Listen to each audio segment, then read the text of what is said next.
Hey everyone, you guys sent in a ton of stuff on self-improvement for this deep dive. Yeah, And really interesting. I mean, it's everything from like self-awareness and communication Yeah. to resilience and creativity. It really is. So Yeah. I'm excited to jump in It's gonna be fun. and see what we can find.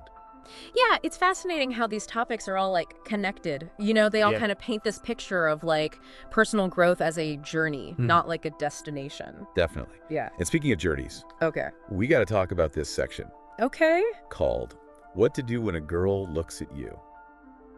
Huh? Now, Interesting. I know the title sounds a little bit, A little cheesy. yeah, like a cheesy pickup artist manual, Right. Right. but Yeah, I think there's something deeper here. I think so too. Yeah. What do you think?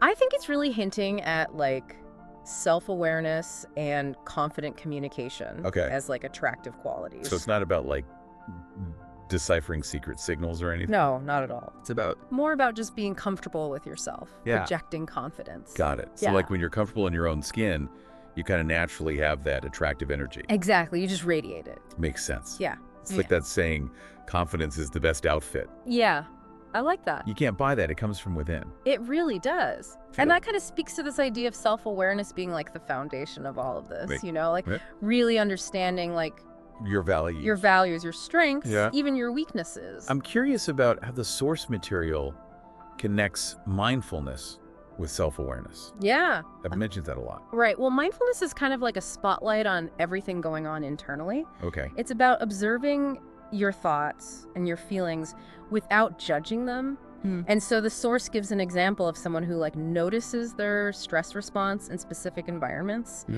And that awareness is like the first step to understanding what your triggers are and then managing them. You know what that makes me think of? What's that? Is how I always get like a knot in my stomach before big presentations. Oh, yeah. And I never really thought about why. I just kind of powered through it. I get that. So Yeah. mindfulness could help with that. Absolutely. It's about recognizing those patterns Right. and then asking yourself, like, what's going on here? Okay. What can I learn about myself from this? So we're not just reacting automatically, we're making intentional choices Exactly. based on self-awareness. Yeah. That makes sense. And that leads us right into communication, Okay. which is a big part of all of this. Yeah, the source talks a lot about active listening. It does. Can you explain that a little more? What makes it more than just hearing words? Okay, so imagine a friend's telling you about a problem at work. Yeah. Active listening would be not just hearing the words they're saying, but like noticing their body language, Mm. asking clarifying questions, and reflecting their emotions back to them so they know you really get it. Got it. Yeah. So no checking your phone or thinking about what you're going to say while they're talking. Right, exactly. Be present. You're putting your own thoughts aside Yeah. and just focusing on understanding them. Okay. Yeah. Makes sense. Mm-hmm. The source also talks about assertiveness, Yes. which I think is often misunderstood. It is, yeah. It's not about being aggressive, right? Right. No. What's about... It's about expressing your needs and boundaries Okay. clearly and respectfully Got it. without being aggressive or passive. So finding that sweet spot Yeah, finding that balance. where you advocate for yourself, but you're still honoring the other person. Exactly. There's a good example in the source about being assertive at work, Okay. like confidently stating your opinion in a meeting, Mm-hmm. but also being open to feedback Right. from your colleagues. Yeah, so it's about being confident but collaborative. Yeah, I like that. Yeah. So it shows how assertiveness can actually help with collaboration Yeah. and respect, It does. even when there are different opinions. Exactly. And that brings us to conflict, Okay. which the source actually says isn't always a bad thing. That's interesting, Yeah. because that seems kind of counterintuitive. It does. A lot of self-help advice is like avoid conflict at all costs. But the key here is that conflict, Okay. when it's handled well, Yeah. can actually help you grow Okay. and be more innovative. So how do we change our thinking about conflict? Instead of seeing it as a threat, Mm-hmm. we can see it as a chance to understand other perspectives Right. and maybe come up with a better solution. Okay, I like that. Yeah. So, So it's not about avoiding it. It's Yeah. about approaching it with curiosity and an open mind. gotcha. Yeah. So it's less about avoiding it and more about approaching it with curiosity and an Yeah. open mind. Right. And the source actually gives this example of coworkers arguing over a budget. Okay. And it seems like they're clashing. Right. But if you dig deeper, they probably actually both want the project to succeed. Yeah. They just have different ideas about how to get there. That's true. They have the same goal. Right. They're just coming at it from different angles. Exactly. So it's not always about being right. Yeah. Sometimes it's more important to just find a solution. To find common ground. Yeah, exactly. Right. It's like that saying, Yeah. would you rather be right or would you rather be happy? Ooh, that's a good one. Sometimes letting go of the need to be right Oh, can open up a much more productive conversation. definitely. It takes humility, though. Yeah. Being able to see things from someone else's point of view. And speaking of perspective, Okay. the source shifts gears to resilience, Mm-hmm. which seems like a natural progression, right? Like we're going to face challenges and setbacks even when we're communicating well and, navigating conflict in a healthy way. Right. How does the source define resilience? So it describes resilience as the ability to adapt and thrive in the face of adversity.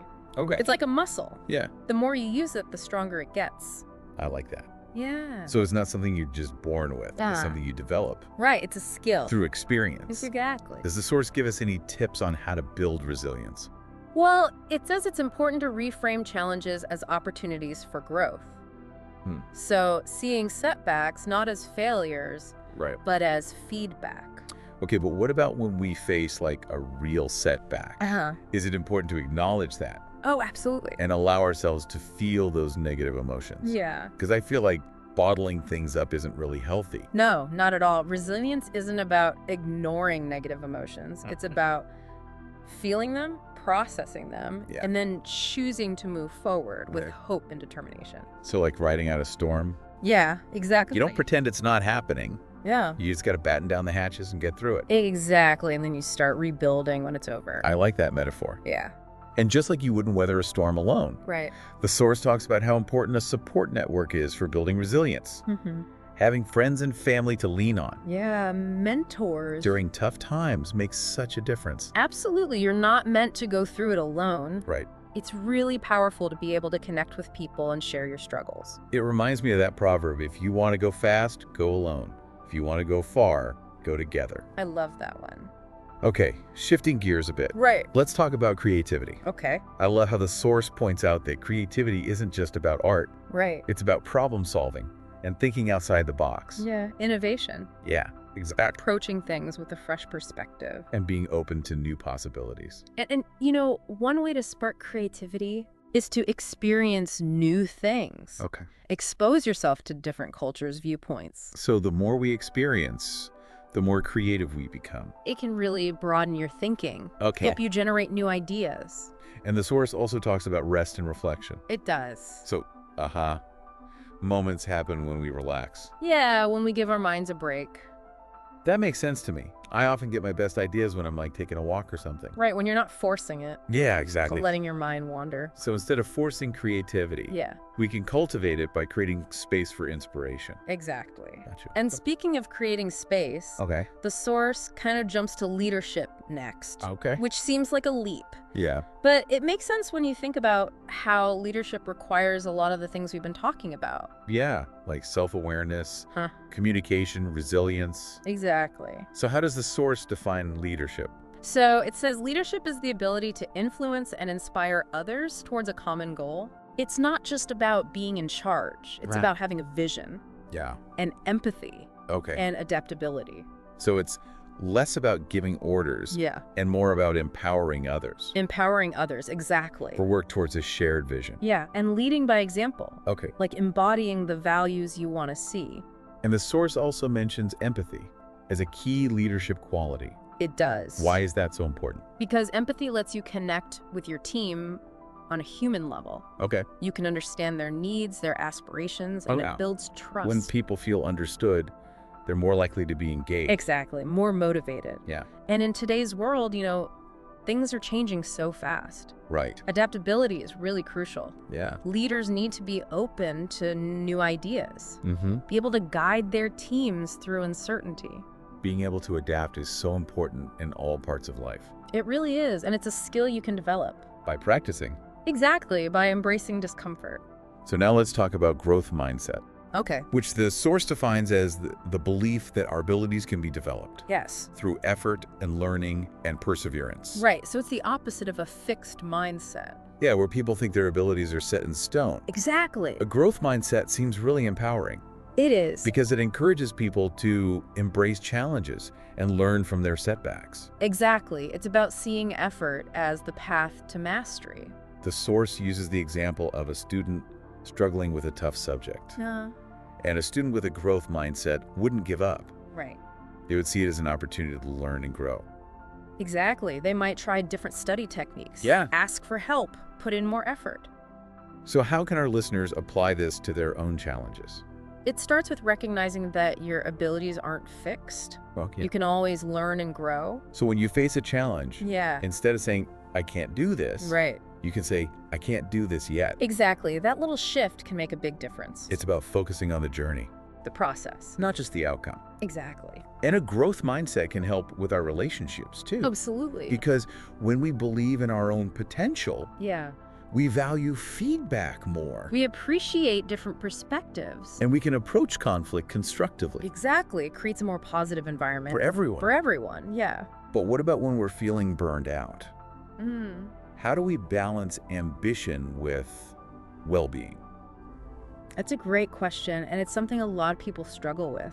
Because the source touches on that as well. It does, because you can't just pour all your energy into achieving success Right. without taking care of yourself. It's like running a marathon without water break. Exactly. You'll burn out. The source talks about setting boundaries Mm. and practicing self-care. Yeah. Those are things a lot of us could be better at. Yeah, for sure. It's easy to get caught up in the hustle and forget to prioritize yourself. Yeah, I know. I do that. It's a common trap. So we have to remember we can't pour from an empty cup. Right. If you're exhausted and running on fumes, Yeah. it's going to be hard to do anything, You can't function. let alone enjoy it. Right, so it's all about balance. Finding that balance. Yeah. Between pushing ourselves and giving ourselves permission to rest. Exactly. And the source mentions gratitude as one of the simplest but most powerful ways to recharge.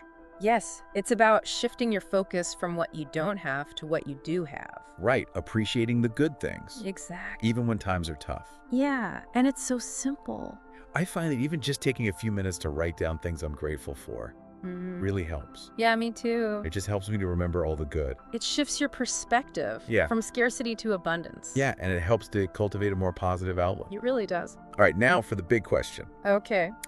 The source talks about living with purpose, All right. aligning our actions with our values, and finding our why. Yes, and that feels like the ultimate level of self-awareness. It does. It ties everything together. It does. It really does. When you know your values Mm-hmm. and your purpose, Yeah. it's like having a compass yeah. guiding your decision. It gives you direction, Exactly, and meaning. and that can be really motivating. It is, especially during tough times. The source gives an example of like an athlete pushing through intense training Uh-huh. by focusing on their purpose. Right. Like maybe it's about inspiring others or representing their country. Yeah.